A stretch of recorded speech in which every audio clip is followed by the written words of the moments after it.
Canto 1 is quite the introduction to the story, but still serves as the tutorial for most of the way. But what really stands out is its storytelling aspect that comes from Greg's backstory. He becomes one of the more approachable members of Loomis because of his calming demeanor.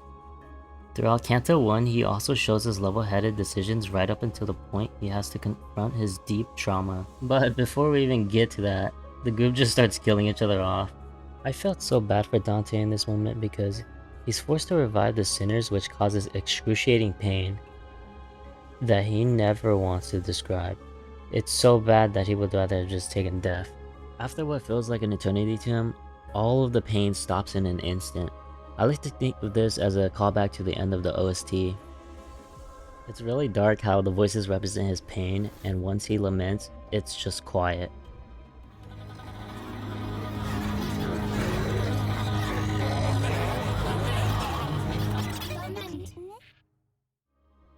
I wanted to mention this line because I really appreciate the parallels between the song and what goes on in the game. Glory to Project Moon and Millie. Not even 10 seconds after Dante revives them, Heathcliff tries to kill Ryoshu, so Dante has to step in now. Thankfully, Sinclair notices our pain and tries to get them to understand. Heathcliff doesn't even let him finish his sentence, he just smacks his shit. If you couldn't already tell, he's pretty much a dick. I'm sure this is because of events in his life that made him who he is, but he kinda just gets rage baited by everyone. I like how no one even tries to talk back to Vergilius. I mean, if he was moving that fast in the prologue, I wouldn't try either. I'm 100% sure Dante is a sinner now, because of the way he gets treated by Vergilius. Otis, another one of my most memorable sinners, stands up for us, which I appreciate a lot. Matter of fact, Otis, throughout this whole kanto, was putting Dante on a high pedestal. 99% your brilliant leadership and 1% my competence. The glaze. What is NK Pillin is something I asked myself when I first started playing. It's basically the stamina that you use in this game to progress your account. But in the story, it serves as a fuel source for the bus. How do you get this fuel? You have to feed life subjects to it. 부릉부릉 할까? It's kinda insane because the bus is named after a demon, Mephisto. There's actually a story about Faust selling their soul to Mephisto, but in this game it's only mentioned that Faust helps create the bus. After getting filled, we finally establish where the group is heading, a former branch of the Lobotomy Corporation. This former branch serves as a dungeon to the players while we learn about Greg and Yuri's past, in search of a golden bough. In order to navigate the old corporation, we meet a grade A fixer named Yuri, who is a former employee of Lobotomy Corps. Yuri comes off as a quiet and polite girl who was desperate enough to take the job last minute. Because Yuri reminds Greg of his younger sister, his caring older brother instincts kick in throughout their interactions in Kanto 1. 유리 씨는 무슨 일 하며 지냈나?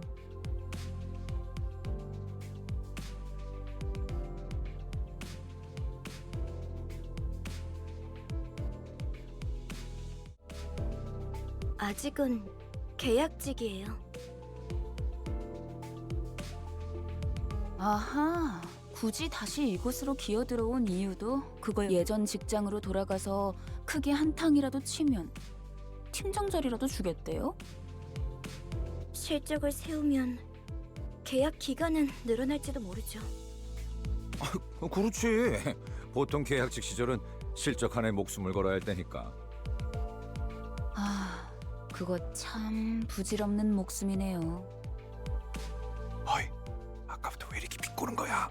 뭐가 그렇게 마음에 안 들어?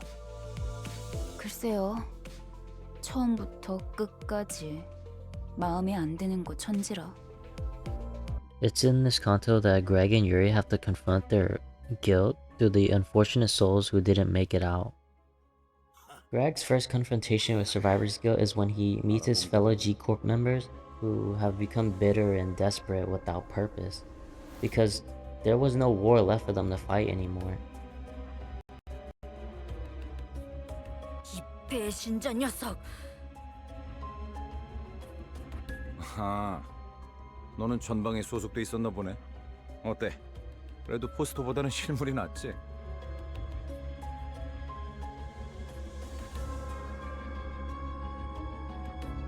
헛소리 집어쳐! 내가 너 따위에게 경례를 했었다는 게 역겨우니까. 이런 실물이 되고 한 것도 아닌데 너무 그러지 말지 그래? 너는 그 가짜는 특혜로 시술 부작용 없이 평범한 사람 행세하며 살아갔겠지만 우린 아니었어. 이 기만자 새끼야. 우린 전쟁에서 패배하자마자 버려졌다고. 버려진 건 나도 마찬가지였어. 모든 군인들이 똑같지 않나?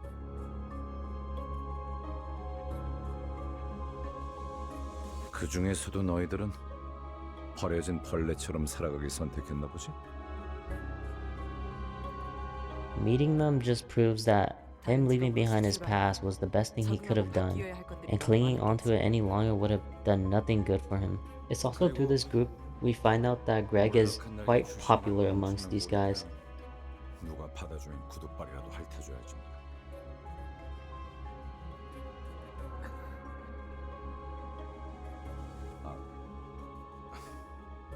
미안하다. 내가 생각이 짧았네. So, this is Aya, and this is Hopkins. They both came along, but I didn't think I would have to mention them because basically Aya dies by some tentacle from one of the bosses we fight, and Hopkins ends up betraying us and leaves with some Enkepelin. 고난 없이 어찌 전투를...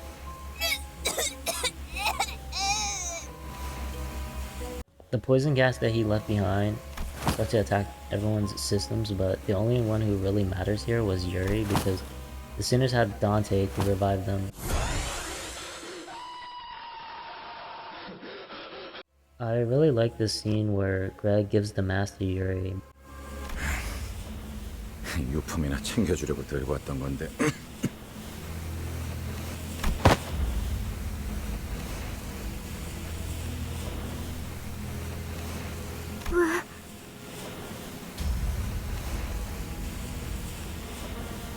아야 씨가 넌 챙겨주려고 했었다면서. 그럼 네 거지. 도구도 없이 기어들어온 미친 놈들은 다 살아남을 구멍이 있으니까 걱정 말고.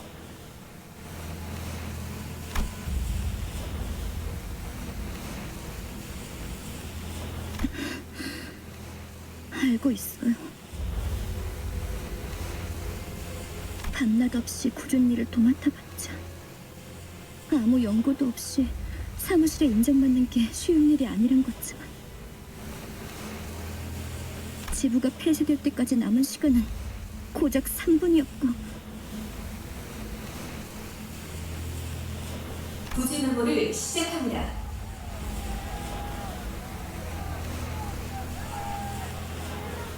제 눈앞에서 문이 닫혀가고 있었어요. 에너지 전송 85% 완료.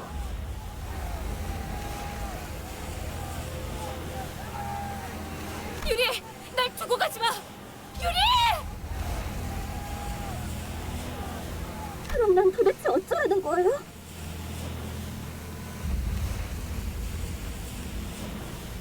살아남은 게 죄인가요? 동료들이랑 같이 파묻히기라도 했어야 해요? 환생체들이 도시로 빠져나오면 안 된다는 이유로 회사가 통째로 폐쇄되고 있는데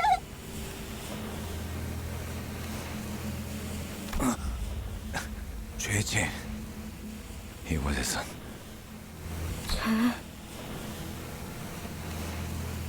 근데 그러면 뭐 어떠냐? 계속 뻔뻔하게 살아남아야지. 일일이 죄책감 부여하다간 네 마음이 남아나지 않아.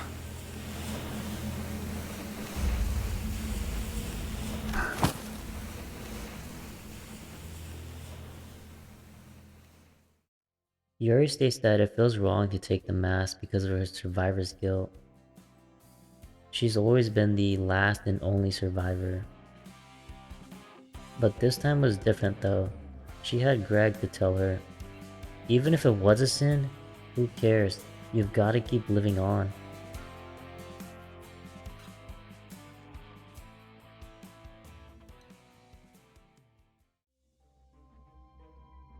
During the past, a lockdown protocol was initiated, and Yuri was the only one to make it out alive. We find out that the people, including her friend, had to draw on tickets to decide who was going to be a sacrifice. 언젠간 구조가 될 수도 있으니까.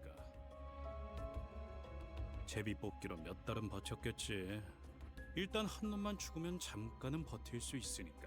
Heathcliff mentions that 근데 not everyone was going to go 그걸 willingly. 희생자가 Heathcliff's 고지고대로 dialogue here 받아들이는 seems like it was spoken from experience. I'm sure we'll learn more about that in another kanto. 눈앞에 있는 놈 머리통을 터뜨리겠어. For Yuri, her friend tells her to just leave her behind, leave all this behind. I thought these interactions with Alex and Greg are really important because they help Yuri grow as a character by telling her to let go of that weight on her heart so that she can continue living her life. Now we return to Greg. His second encounter is a superior that shaped his identity as a war hero, something he was trying to get away from. This guy still clings onto the old war and its ideals, even though it's long gone. A fight ensues and it ends with Greg offering a cigarette to the dying soldier, what I believe is a gesture to acknowledge their shared suffering from the smoke war. I didn't really get the interaction between them at first, but now I realize they were both victims of a system, but Greg is now able to choose who he becomes since he no longer has a role forced on himself. So when I was playing this part, I didn't really understand what was going on because Greg just walks through a door into his memories. But basically, the Golden Bough resonates with Greg and takes all his trauma and brings the sinners into a world shaped by Gregor's time in war. It's here we find out Greg was under the age of 15 when he was being experimented on. 벽을 뒤덮은 청색, 그리고 흔들리는 적색, 그리고 난 이곳을 나가는 방법에 대해 알고 있다. 팔을 뻗어 무기력하게 흔들리는 사과를 조각내기만 하면 되는 것이었다. 청색 가운을 입은 자들은 내가 그 조건을 이해하지 못하는 것처럼 보였는지 하루에도 몇 번씩 찾아와서 설명을 반복했지만 안타깝게도 내가 이해하지 못하는 것은 그런 것이 아니었다. 마침내 이해하기를 포기하고 둥강난 사과가 땅에 떨어지던 그때 닫혀있던 문이 열렸다. 계기는 기억나지 않는다. 정신적으로 너무 지쳐 있었던 걸지도 모르고 그냥 체념하기로 결심했던 걸지도 모른다. 어찌됐든 악몽에서 벗어나고 싶다는 생각을 했다는 것만 제대로. 드디어 해냈네? 그럴 줄 알았어. 성공적인 수술이었거든. 앞으로도 그렇게 하면 된단다. 눈앞에 사과를 조각내는 거야. 아, 맞다. 15번째 생일을 축하해. 네. 포기와 체념을 통해 벗어난 악몽.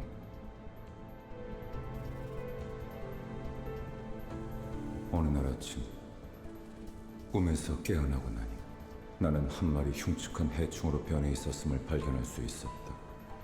사과를 조각낸다. 어떤 건 딱딱했고 퍼석했고 물렀고 과즙내가 퍼질 때마다 가끔 구역질이 났다. 깨달은 건 언제였을까? 꿈에서 깨어났다고 생각했지만 나는 여전히 악몽의 한가운데였다는 것을. Absolutely insane work, by the way, for G-Corp to be using 2 colors to wear down a teenager's mind. The apple being unveiled as the heart of his targets was great visual storytelling, as it'll come later. 난 저런 표정은 짓지 않는데. 하지만 팔에 나 있는 털만큼은 역겹게 아주 잘 그렸군. 누가 그린 거지? 유머가 늘었다. 악몽 속에 오래 잠겨 있다 보니 살고 싶어 그렇게 된 모양이다. 쥐사 새끼들은 모조리 참수시켜버려야 돼. 누군가 중얼거리면서 바닥에 가래침을 뱉는 소리가 들린다. 목소리의 방향이 어디로 향했는지는 쳐다보지 않아도 알 수 있었다. This poster is one of the reasons why he's so popular among the soldiers, because G-Corp used his image to promote propaganda. And during the war, everyone praised him as this war hero. Surely there's more that hasn't been revealed yet for the Smoke War, because it seems like a hoax just to get free test subjects for creating bioweapons. The soldiers also mentioned that they lost anyway, so maybe I gotta play more to find out. Since this place is a reflection of his mind, hands start coming down. They're supposed to represent other forces that have always controlled him, including his mother. It's not until he gives into the hand that the group can move on to the final phase. I thought his acceptance here was odd because why would he give in to the control? But to be honest, he didn't really get a choice, and acceptance was probably just his way of coping. 그레고르 씨, 버스로 돌아가면 카론한테 지도 보는 법을 알려줘도 될까요? Please do. 그래. 카론이 좋아할 거야. 그럴 리가요.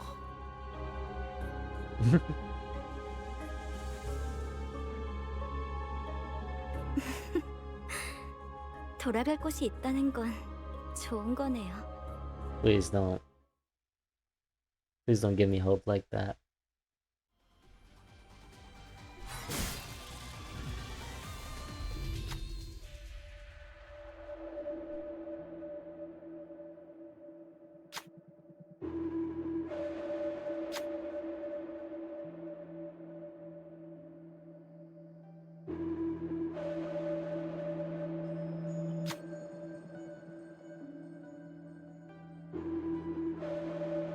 Who's the character performed the check with? Ah, shit.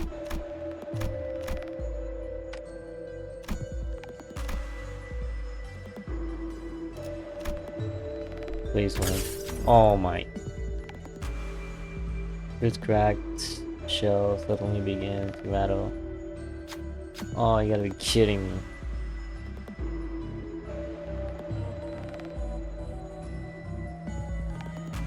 The fruit's flesh had already melted with her to form a new body. Oh no.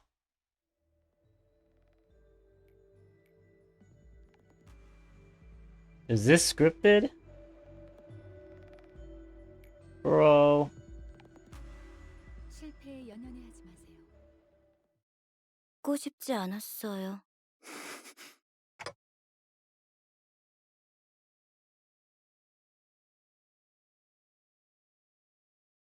그 누구도 죽고 싶어 하진 않았어요.